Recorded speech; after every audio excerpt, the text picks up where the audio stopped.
The colony world of Vera was not known for comfort. Its air was heavy with dust and its two suns burned the land during the day before freezing winds rolled in at night. Human settlers rarely stayed long, but many traders passed through. The alien races who lived there had built crowded market streets filled with strange smells, bright fabrics, and loud voices that mixed together until everything became a blur of color and sound. Daniel, a human traveler, walked through those streets, with his bag slung across his shoulder. His ship had broken down outside the colony, one of its main engines refusing to restart no matter how many times he tried. He had patched things together before, but this time it was different. He needed supplies, tools, and maybe even someone who understood the local technology. That was why he had come into the market, even though humans were not always welcome here. He spoke quietly to himself, checking the small device in his hand. Power core is fine. Circuits burned out. Maybe a replacement node will work. His voice was steady, low, and calm. He did not notice that someone nearby had suddenly stopped walking. Among the crowd, a young alien girl stood still.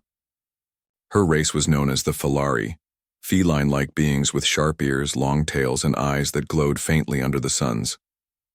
This girl, Lyra, had been carrying a basket of fruit from her family's stall. She had heard many human voices before, since traders often came here, but this voice was different.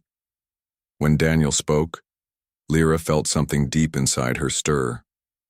Her ears twitched without her permission, her tail froze, and her breath caught in her throat. She turned her head, searching the crowd until her eyes landed on the tall human moving calmly between stalls. The sound of his words, even though they were not directed at her, had struck her instincts like a spark to dry leaves. She didn't understand why, but her body reacted as if she had just heard something ancient and familiar. Daniel noticed her staring. At first, he thought she was just another curious local watching an outsider. He gave her a small nod, polite and cautious. "Excuse me," he said, pointing to the vendor behind her. "Do you know if this stall sells circuit nodes?" Lyra blinked, trying to steady herself. The moment he spoke to her, the reaction grew stronger. Her chest tightened, her heart beat faster, and her claws pressed against the basket she held. His voice was not commanding, not loud, not forceful. It was simply resonant. Each word seemed to echo through her bones. She quickly lowered her eyes, embarrassed. "The stall sells food," she replied softly. Her voice came out sharper than she wanted. "Not parts." Daniel gave a polite smile. "Thanks." He moved on, unaware that his words had shaken her world, but Lyra couldn't move. She stood frozen, her basket nearly slipping from her hands. Something inside her mind whispered warnings.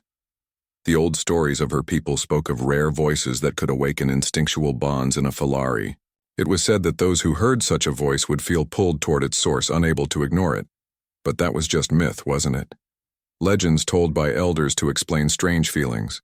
Surely a human could not have that effect. And yet, as Daniel disappeared deeper into the market, her body moved before her thoughts could catch up. She followed him. Daniel stopped at a mechanic's stall, looking over rows of parts.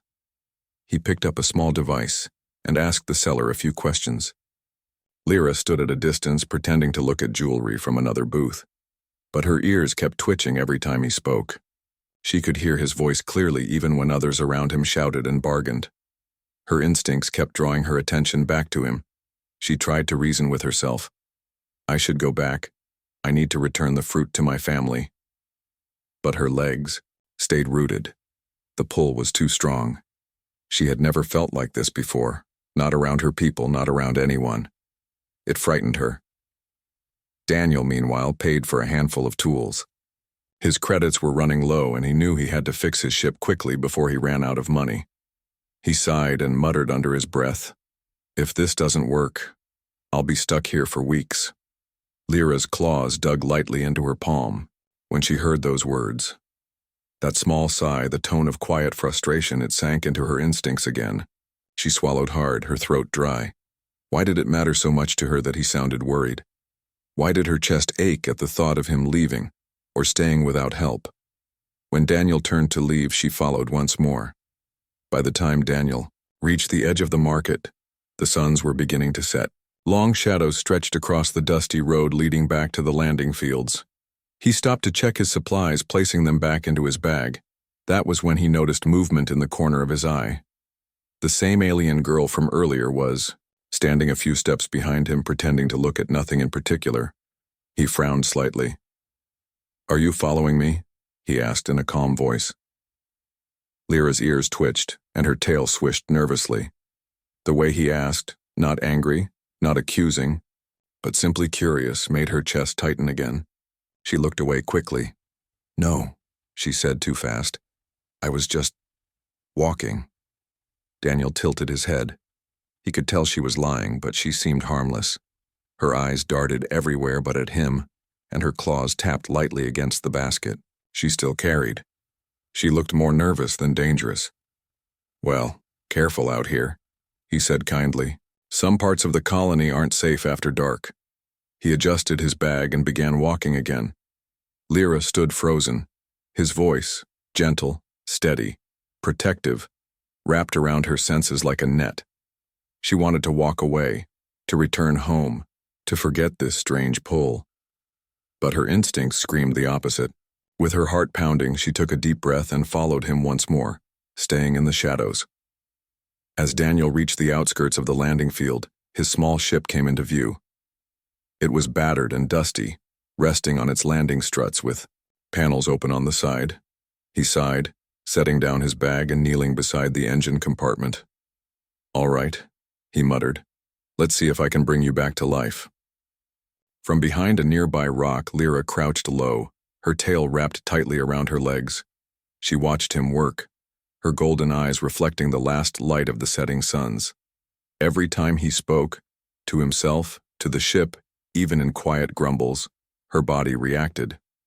She could not explain it. Her instincts told her one thing clearly: she could not ignore him. As the night winds began to rise, she stayed hidden, watching, listening, and waiting.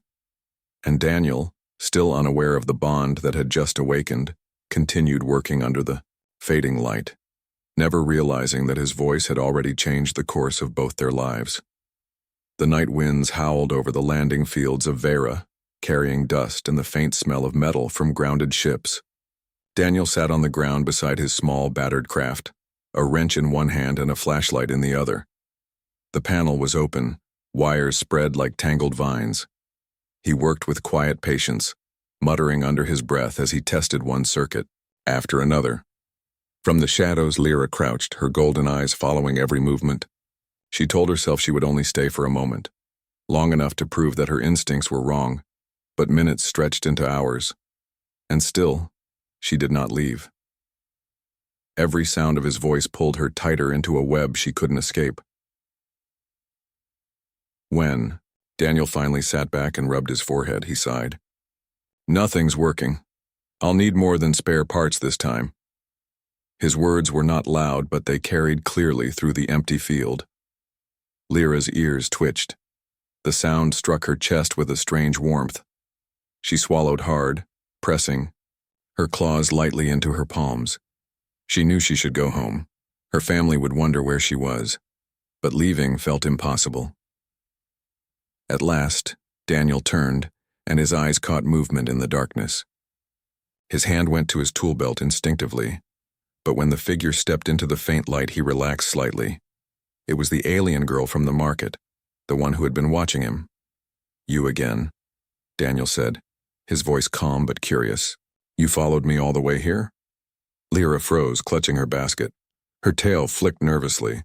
She wanted to deny it, but her throat refused to form the lie. I heard you were in trouble," she whispered, her ears lowering.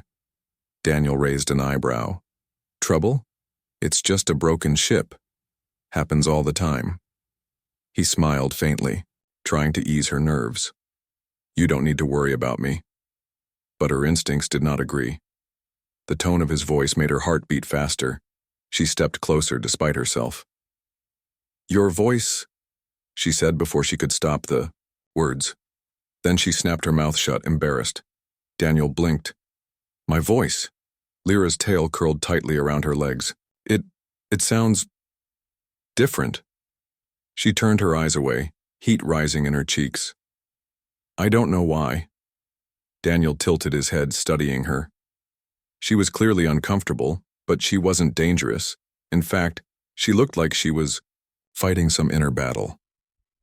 Well, he said gently, I don't mean to cause trouble for you. If I sound strange, maybe it's just the translator implant making things fuzzy. Lyra shook her head quickly. No, it's not that. She bit her lip, struggling with words. Her people rarely spoke about instincts openly, especially with outsiders. But hiding it seemed impossible. Every time he spoke, it was like the sound, wrapped around her thoughts, pulling her closer. Daniel decided not to press her. Instead, he stood and stretched. Look, I appreciate the concern, but it's late. You should probably head back before your family worries. She hesitated, her claws gripping the basket.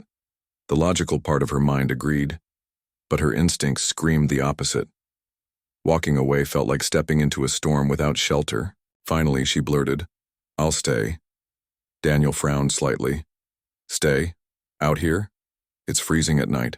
I don't care, she said quickly, almost too quickly. Then she lowered her gaze, embarrassed by her own boldness. I'll just watch. You don't have to talk to me. Daniel studied her again. Something about the way she spoke told him she wasn't lying. She really intended to stay, even if it made no sense. He sighed. All right, just don't get too close to the ship while I'm working. Lyra nodded, relief flooding her chest. She sat on a nearby rock, hugging her, basket close. Hours passed. Daniel worked on the ship, testing connections and tightening bolts. Sometimes he muttered instructions to himself. Check stabilizer, reroute the power flow, careful with the fuse. Each word reached Lyra like a soft drumbeat. She didn't understand the mechanics, but she understood how his voice made her feel. Steady, calm, safe. Her people often said instincts were a gift, guiding them to trust or fear, to fight or protect. But this was unlike anything she had known. It wasn't fear. It wasn't danger. It was pull, an unshakable pull toward him. Finally, Daniel set down his tools and leaned back against the ship. That's enough for tonight, he said with a tired sigh. Lyra stood quickly, her tail flicking. Did you fix it? Not yet, Daniel admitted, but I've got a plan. He glanced at her. You're still here. She looked away, her ears burning. Yes. Daniel chuckled softly. You're a strange one. Lyra stiffened, unsure if it was an insult.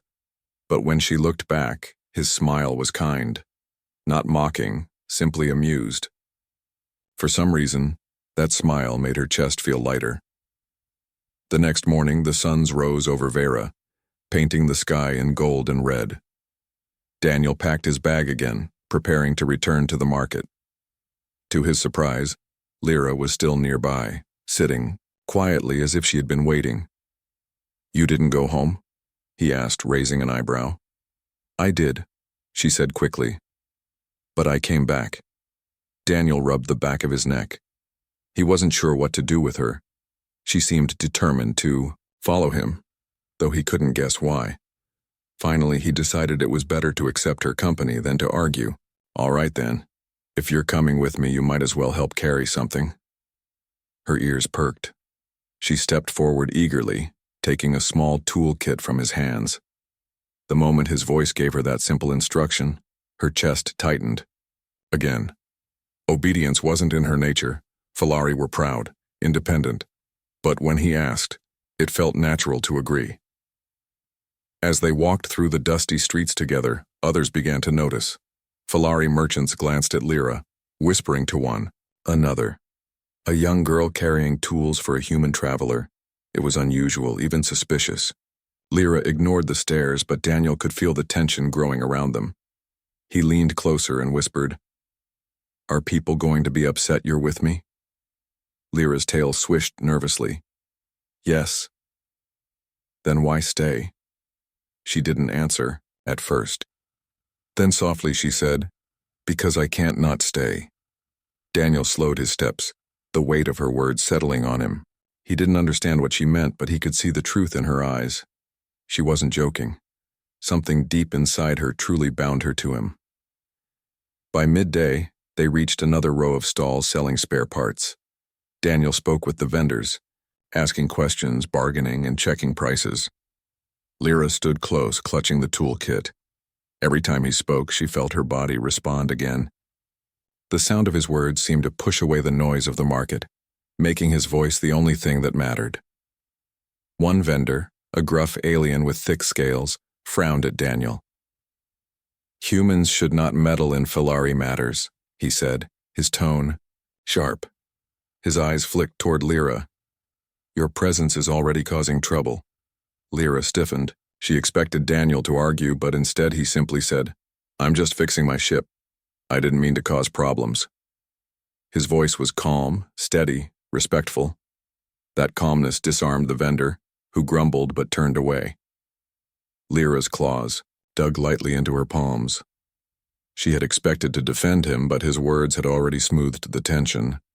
She realized then that his voice didn't only affect her. It carried a strange weight, a steadiness that even others could not easily ignore.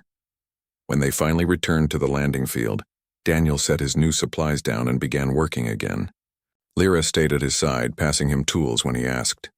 Each request spoken in that calm voice tightened the strange bond inside her. As the suns lowered once more, she knew the truth she had been trying to deny. The old legends were real. His voice had awakened something ancient within her, and no matter how hard she tried, she could not ignore him.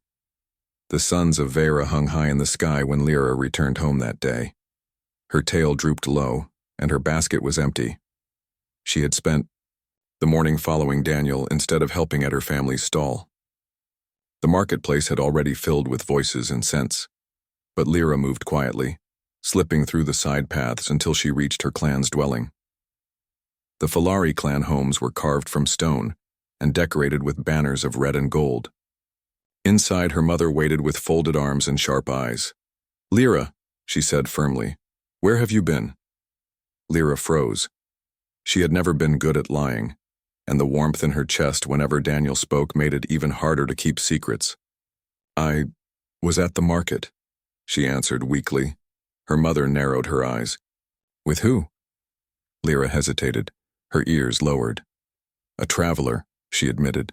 The silence that followed was heavy. Finally, her mother's tail lashed behind her.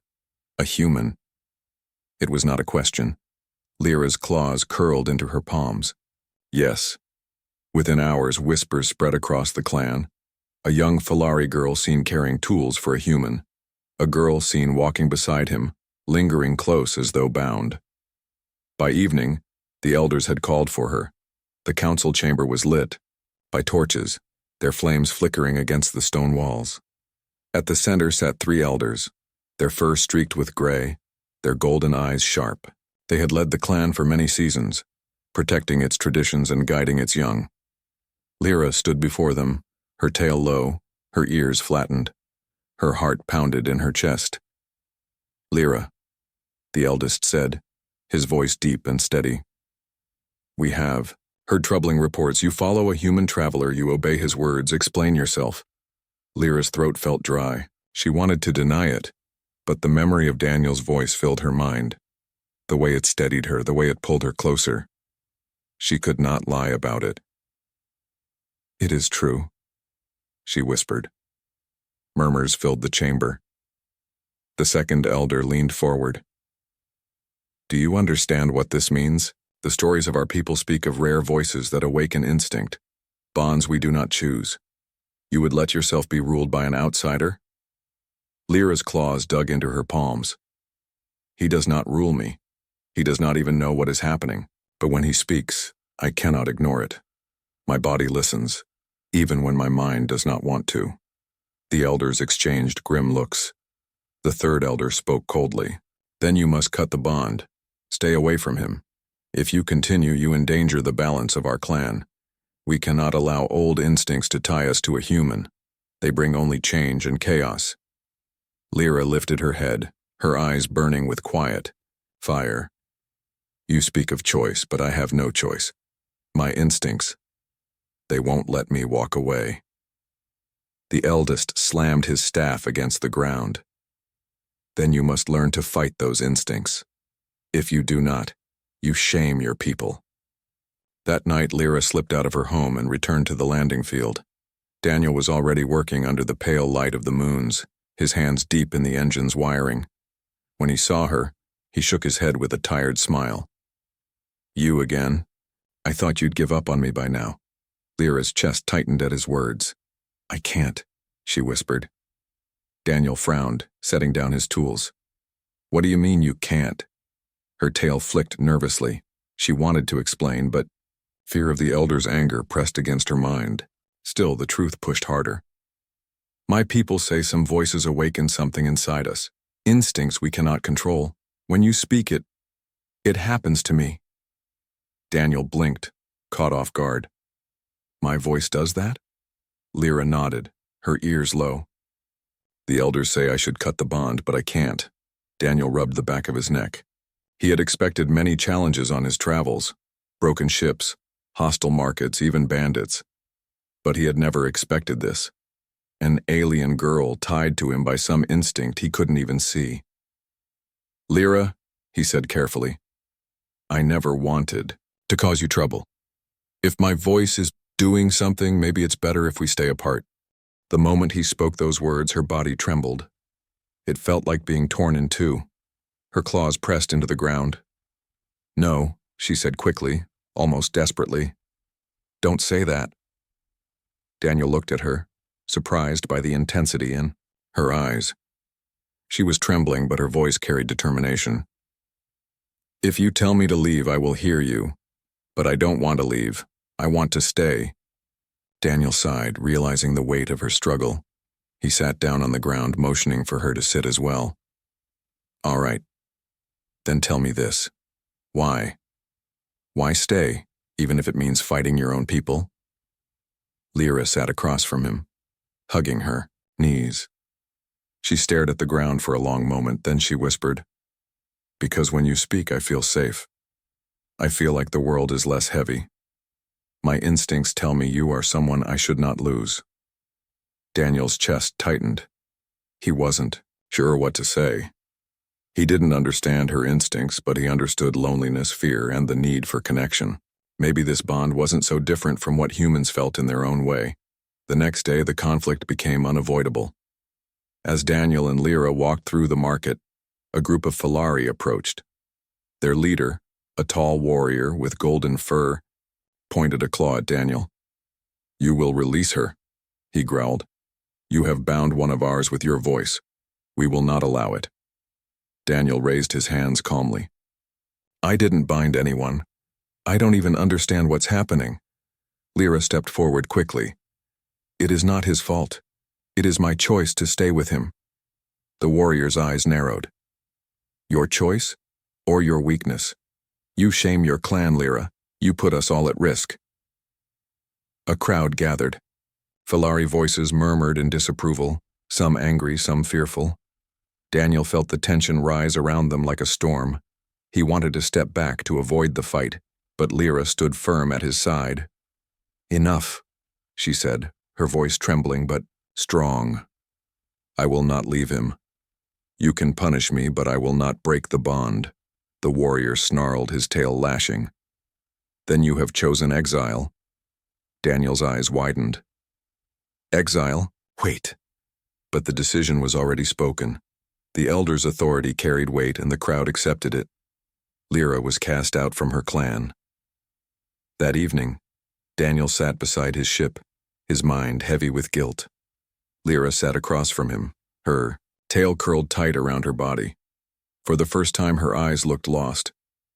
I didn't mean for this to happen, Daniel said softly. Lyra shook her head. It was always going to happen. My instincts would not let me ignore you. The clan saw it as weakness, but I see it as truth. Daniel leaned back against the hull, staring at the sky. Then what now? Lyra looked at him, her eyes glowing faintly in the moonlight. Now, I stay with you, no matter what comes. And though the night was cold, Daniel felt the weight of her words. The bond was no longer a secret, no longer something they could hide. It had become a choice, one that tied both their fates together. The colony of Vera had always been dangerous, but until now, the threats were small. Bandits on the trade routes, petty thieves in the market, or the occasional fight between clans. But when the warning bells rang across the settlement, everyone knew something worse had come. Daniel was still working on his ship when the sound echoed through the dusty fields. A deep, hollow clang repeated again and again. Lyra's ears shot upright, her tail stiff. "Raiders," she whispered, her voice trembling. Daniel stood quickly. "Raiders?" "They come from the dunes," Lyra explained. "Outsiders who take what they want. They attack when the suns are low. The elders warned us they were near, but no one thought they would come so soon." Daniel looked toward the colony walls. Smoke was already rising in the distance, black against the golden sky. Shouts carried across the wind, followed by the sharp crack of weapons. He felt his stomach tighten. "We need to get to the colony," he said firmly. Lyra hesitated. Her clan had cast her out only yesterday. Returning now meant facing their scorn again. But as she looked at Daniel, her instincts gave her no doubt if he was going, she would follow. "Yes," she said quickly. "We go together." The colony was chaos when they arrived. Raiders had breached the outer gates, their speeders kicking up dust as they swept through the streets. They wore patched armor and carried scavenged weapons, firing wildly at anything in their path. Merchants fled from stalls, clutching children and valuables. The Falari warriors fought back, but they were outnumbered. Their claws and blades could not match the raiders' firepower. The elders shouted orders, but fear spread faster than courage. Daniel ducked behind a stone wall as a blast scorched the ground nearby. His heart pounded. He wasn't a soldier. He was an engineer, a traveler. But he couldn't stand by while people were cut down. He turned to Lyra, who crouched beside him, her eyes glowing with instinctive fury. "We can't fight them head on," Daniel said quickly. "But maybe we can slow them down. Defenses, traps, anything to even the odds." Lyra nodded, gripping her claws. "Tell me what to do." Daniel's mind raced. He scanned the street and spotted a power junction half buried under stone. If overloaded, it could release a shockwave strong enough to disable enemy speeders. He pulled a small tool from his bag and worked quickly, rerouting wires. "Cover me," he said without looking up. Lyra hissed softly, crouching low. When two raiders charged down the street, she leapt forward with a feral cry, slashing at one's weapon arm. The other swung at her, but Daniel's voice rang out. "Lyra, left!" The command was sharp, steady, clear. Her body reacted before her mind did. She spun left, avoiding the blow, and countered with a strike that sent the raider crashing to the ground. She looked back at Daniel, her chest burning. His voice had guided her again, instinct answering his call without hesitation. "Done," Daniel shouted, pulling the last wire. Sparks erupted from the junction, and the next wave of raiders charging down the street skidded as their speeders shorted out, crashing into each other. The Falari warriors nearby gasped, stunned by the sudden turn. One of the elders shouted, "The human did this!" Word spread quickly. Daniel's calm instructions, shouted through the chaos, began to carry weight. Falari fighters who had been panicked only moments before found themselves rallying around his voice. "Block the street." With carts, Daniel called, and several obeyed, pushing heavy wagons into place to create barricades.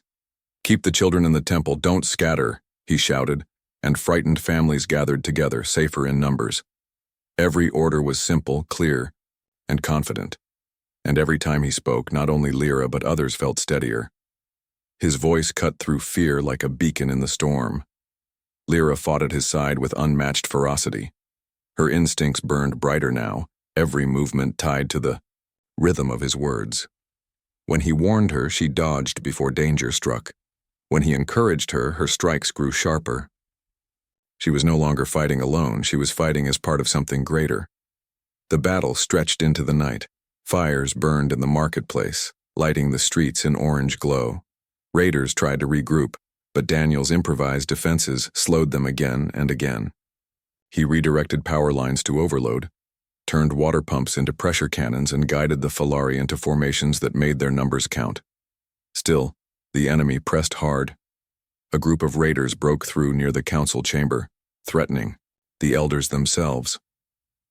The Falari line faltered. Fear returned. Daniel stood tall on the steps of the chamber, his voice rising above the chaos. "Stand your ground. This is your home. Don't let them take it." The words echoed across the square. Even Lyra froze for a heartbeat, her instincts blazing so strongly that she could barely breathe. The warriors roared as one, charging forward with renewed strength. Lyra leapt beside Daniel, slashing at a raider who had aimed for him. Her movements were a blur of speed and instinct, her loyalty blazing brighter than the flames around them. The bond she felt no longer frightened her. It gave her strength. By dawn, the raiders were broken. Their speeders lay in ruins, their fighters scattered into the dunes. The colony streets were scarred, but the people still stood. Daniel leaned against the wall, exhausted. His hands were blackened with soot. His clothes torn, but his eyes were sharp. He had survived, and so had the colony. The elders approached, their expressions conflicted. They had watched the human rally their people, had seen their warriors obey his voice as if it carried more weight than their own. One of them spoke at last. "This is dangerous," he said. "A human should not command Falari." But another, elder, shook her head slowly. "And yet without him we would have fallen. His voice carries strength we cannot deny." Lyra stood proudly beside Daniel, her tail raised high. Her eyes burned with defiance as she faced the elders. "You cast me out. But his voice saved not only me, it saved all of you." The murmurs of the crowd grew louder. Falari warriors, merchants, and families all looked to Daniel now, respect clear in their eyes. Later, when the fires were out and the wounded cared for, Daniel sat at the edge of the landing field. Lyra sat close, her tail brushing against his arm. The colony had survived, but he knew this was only the beginning. "I didn't want this," Daniel admitted quietly. "I just wanted to fix my ship and leave."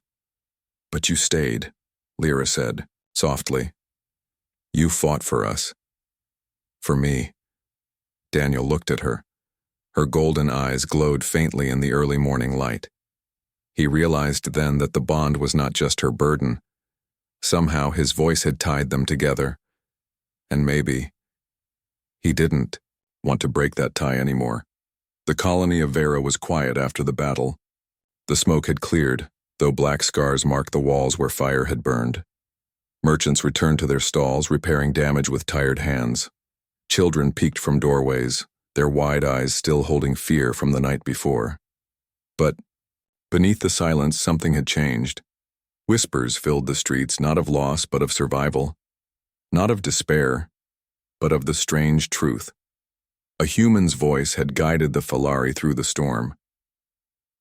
Daniel walked the streets slowly, his body weary from the fight. He had spent most of the morning repairing broken pumps and damaged power lines, doing what he could for the settlement. His ship still sat in the landing field, unfinished, but the urgency to leave had faded. The colony needed help, and for reasons he couldn't fully explain, he stayed. At his side walked Lyra. Her tail flicked lightly as she glanced at the people around them. Many still looked at her with suspicion, but others gave her nods of quiet respect. She had fought like a warrior beside Daniel, and her loyalty was no longer hidden.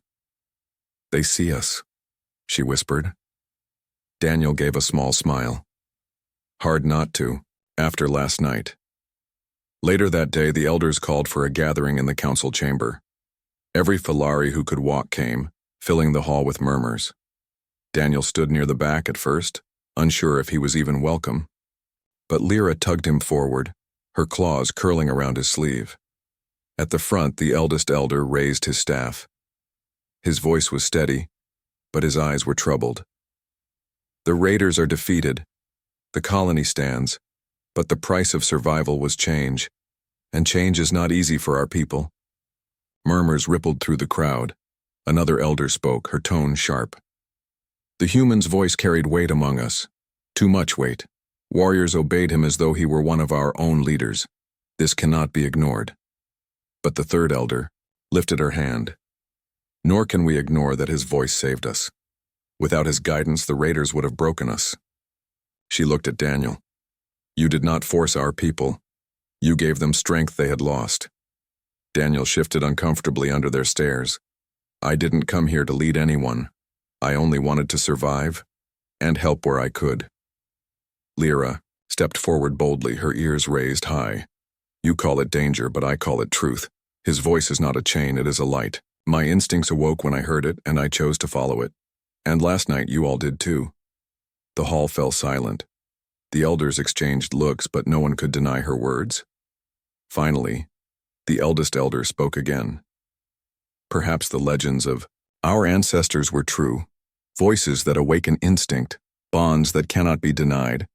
He tapped his staff lightly on the floor. If so, then we must decide whether to reject this bond or accept it as part of who we are now. After the gathering, Daniel and Lyra walked out into the cool evening air. The suns were setting, painting the sky in shades of purple and red. For a long moment, neither spoke. Then Daniel let out a slow breath. You stood against your whole clan for me, he said quietly. Even when they threatened exile. Lyra's tail brushed against his arm. I would stand again. My instincts may have awakened because of your voice, but my choice is my own. I choose to stay. Daniel looked at her. Really looked at her. The glow of the sunset reflected in her golden eyes, and for the first time, he felt something shift inside him too. He had traveled many worlds, met many faces, but none had ever stayed with him like this. You deserve better than exile, he said firmly. She shook her head. I have what I want. I have where I belong. That night, the colony celebrated survival. Fires burned in stone pits and food was shared among the people. Children laughed again, running between stalls. The wounds of the raid were still fresh, but hope had returned. Daniel sat among them, surprised to find himself welcomed. Falari warriors clapped him on the back, their sharp teeth showing in rare smiles. Merchants thanked him quietly for saving their families. Even the elders, though cautious, allowed him space among their people. Lyra sat close beside him, her tail curled around her legs. She watched the others carefully, but her body was relaxed in a way Daniel had not seen before. She no longer tried to hide her bond. When one young warrior approached and asked Daniel how he had thought of turning water pumps into weapons, Daniel laughed softly. Sometimes the right tools are already there. You just need to use them differently. The warrior nodded with respect. Lyra's ears twitched proudly. Every word he spoke carried calm strength, and not just for her anymore. She could see it in the faces of the others, the way they leaned in, the way their fear melted. His voice had become more than sound. It had become trust. Later, when the celebration faded and the fires dimmed, Daniel and Lyra walked back toward the landing field. The night air was cool, the moons casting silver light over the sand. Daniel looked at his ship, still damaged but no longer urgent to repair. I could leave once this is fixed, he said slowly. Lyra's ears lowered slightly, but she said, nothing. He turned to her. But maybe I don't want to. Not yet. Her eyes widened. You would stay? Daniel gave a small smile. I've been running from place to place for a long time. Always fixing, always moving on. Maybe it's time I stopped. Maybe it's time I listened to the people who need me, to the voice inside me too. Lyra's chest tightened, warmth flooding her. For the first time since her instincts had awakened, she didn't feel torn between choice and compulsion. She felt whole. You are not just my bond, she whispered. You are my choice. Daniel reached out and gently rested his hand against her shoulder. Then we'll face whatever comes. Together. In the weeks that followed, the colony rebuilt. Raiders avoided Vera now, wary of the strange resistance, they had faced. The Falari began to see Daniel not as an outsider, but as part of their survival. And wherever he went, Lyra was at his side, her instincts steady, her loyalty unshaken. The bond between them was no longer seen as weakness. It was strength, a bridge between human and Falari. A reminder that sometimes the smallest things, a voice, a word, a choice, could change the course of two lives and perhaps even the fate of a whole people. And though Daniel still worked on his ship, he no longer counted the days until it flew again. Because for the first time, he had found something worth staying for.